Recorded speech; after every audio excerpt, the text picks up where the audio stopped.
You probably clicked on this video because you don't know what the heck perfectionism is, and you wanted to fulfill your curiosity, and thus you've decided to click on this video. Well, let me actually tell you that this is not actually a real thing, and just to confirm, I decided to look it up in the three most popular and credited dictionaries, which are the Cambridge Dictionary, the Merriam-Webster Dictionary, and the Oxford Dictionary. And there seems to be a unanimous consensus, a profound unanimous consensus between the three of them, that it's not actually a real thing.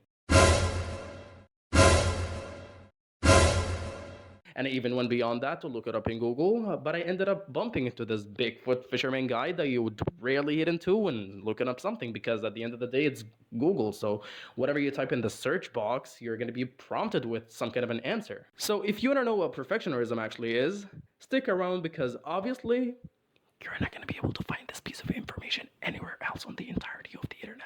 Just pretty quick, what's up guys, and welcome to Between Emotions and Intellect, where I strive to strike a balance between what I like to call intellectuality and emotionality. My name is Mahmoud, and here I talk about a plethora of different topics in a deep and a multi-perspective way. So with that out of the way, let's get into it, shall we? I felt like Eminem speaking, or that other guy that speaks like a gazillion words per second. Let's get into it. First, let's take a quick deep dive into the world of perfectionism, and this is going to play as the foundation to later understand perfectionerism. You don't need me today to talk all about perfectionism, because more or less, perfectionism has gained this historic bad reputation and this infamousness. Nonetheless, we're going to be talking about it briefly so that we introduce the topic to those of you who are hearing it for the first time and might be indulging in perfectionism themselves without even knowing. And also at the same time, I want to introduce it to the new internet thoughts. Hi, welcome to the internet hell. Probably you're 2 or 3 and you accidentally clicked on this video, so I'm going to play something that better suits you.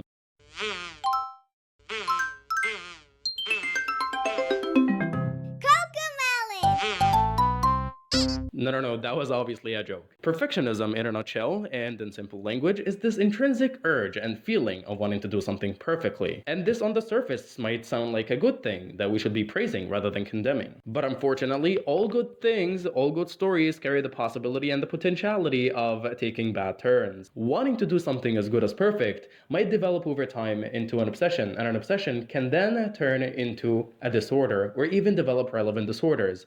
Like in the case of perfectionism, it can pretty much foster a lot of relevant disorders like anxiety and eating disorders, to OCD, which stands for obsessive compulsive disorders, to even a deep depression, as noted in this article published on the Harvard University website. Worry, anxiety, or depression. Perfectionism can also cause a lot of stress, worry, and anxiety because of the fear of failure. Multiple studies have found connections between perfectionism and depression, anxiety disorders, obsessive compulsive disorders, and eating disorders. It can even lead to suicidal thoughts and eventually ending up by you taking your own life, God forbid. As noted in this article on the NIH, which stands for the National Institutes of Health. But of course, this is only in extreme cases of perfectionism. And not only will it put you in the risk of self-harm, it's going to also hinder you and limit you from unlocking your full potential. And because of the fear of failure, you'll always find yourself not having the courage to do a certain task, fearing that it's going to end up miserably bad, and always held and mired in procrastination. Hi Muhammad, I had to plagiarize one of your C1, C2 sentences to sound a little bit fancy in this video, and to sprinkle a little bit of glow on this video, so please don't sue me. I don't have a lawyer, so you're gonna win the case. Please don't do it. You're a good friend. I guess that's gonna be it for perfectionism, and we're gonna be jumping into perfectionerism because, oh my god, man, I have already gotten goosebumps from talking about perfectionism. It's pretty dark. What do you mean suicidal thoughts and taking my own life? And that's pretty crazy. Let's jump into perfectionism anyway. Now picture this. Imagine that you have a spectrum or a line, and on one of the ends of this spectrum lies perfectionism, and on the other end of the spectrum, on the other far end of the spectrum, lies carelessness. Now for you to have a healthy balance, you neither need to incline towards perfectionism nor carelessness. You want to try to be in the dead center where you can leverage both perfectionism and carelessness and create this healthy combo that's going to be always ready at your disposal. And the combination between perfectionism and carelessness is what I came to call perfectionerism. And to define perfectionism in simple language, as I am the creator of this term, that sounded a little bit narcissistic and arrogant. I would say that perfectionism is the art of being initiative when wanting to create something, not caring how good it is at first, but constantly improving it until it reaches its ultimate potential. And as this internet girl once quoted and said, I heard someone say, the secret to creativity is allowing yourself to create something. Let me say that again. The secret to being creative is allowing yourself to make something. And honestly, I couldn't agree more with what she said in the previous clip. And also at this point, I can't help but quote these verses from Surah An-Najm, chapter number 53 verses 39 to 41. And I quote the following: وَأَن لَيْسَ لِلْإِنسَانِ إِلَّا مَا سَعَى, which translates to, and that there is not for man except that good for which he strives, وَأَنَّ سَعْيَهُ سَوْفَ يُرَى, and that his effort is going to be seen, ثُمَّ يُجْزَاهُ الْجَزَاءَ الْأَوْفَى, then he will be recompensed for it with the fullest recompense. By the way, this is the Sahih International Translation for those of you who are interested. Which means that the most important thing that you should be primarily focusing on is the effort and the striving that you exert into creating something, and secondarily focusing on the outcome. Because the effort that you exert in something should always be compassed by that ultimate product that you wish for, but never should it be the primary focus. Because if the final product is what mainly occupies your mind, you might be sabotaging yourself because of the friction between where you are now and what you want to attain. So to conclude this part, just go create something and don't be concerned how good it's going to be at first. Don't care what people might think about it. Don't care about any of that fuss and buzz around it. Just go create something, man or woman or girl or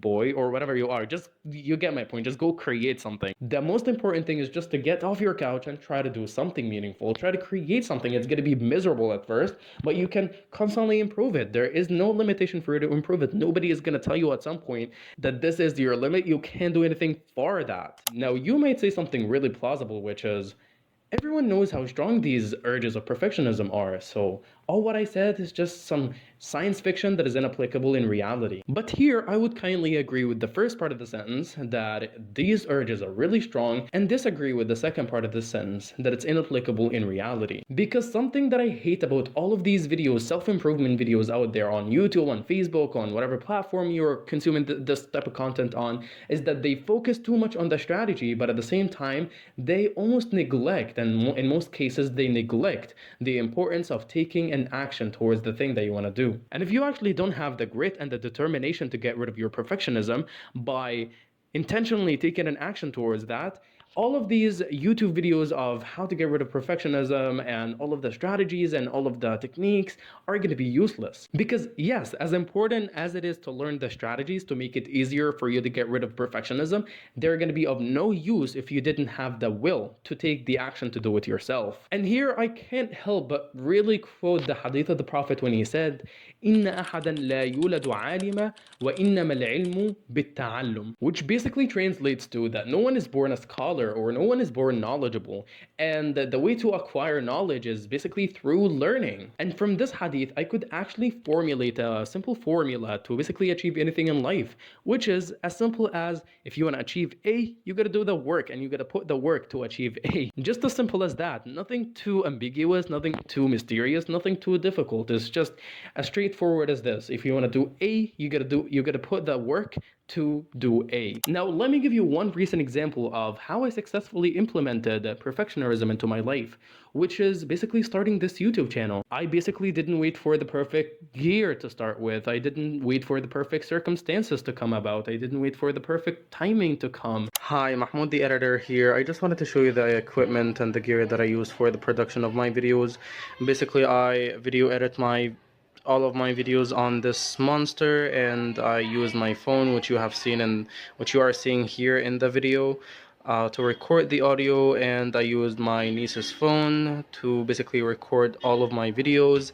And I used this setup, this cheap setup, this 300-pound tripod for all of my videos. It has some little ring here, some small light ring, and this is basically the equipment that I use for now. And you can see here that it's basically glued, and I have tied it with a couple of strings because it didn't screw into the thing here. So basically, this is the simple, humble gear that I use for the production of all my videos.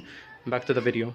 I just created a regular Google account that's going to be solely dedicated for this channel, and then I went to YouTube, created the YouTube channel, designed the logo and the banner for the channel, and then I just created the first YouTube video on the channel, and then I uploaded it onto YouTube. But most importantly is that I try to improve by every single video that I create, even a little bit. And maybe at some point in the future I'll be able to buy a better gear and create even better content for this channel. Alrighty, that was all I wanted to say for this video, and if you want one last takeaway from all what I said in this video, Just keep creating, keep perfecting. If you like this video, don't forget to give it a thumbs up and consider subscribing because that really helps. And if you want some more content to watch, you can click here and I'll see you in the next one. Take care of yourself and have a good one. Bye bye.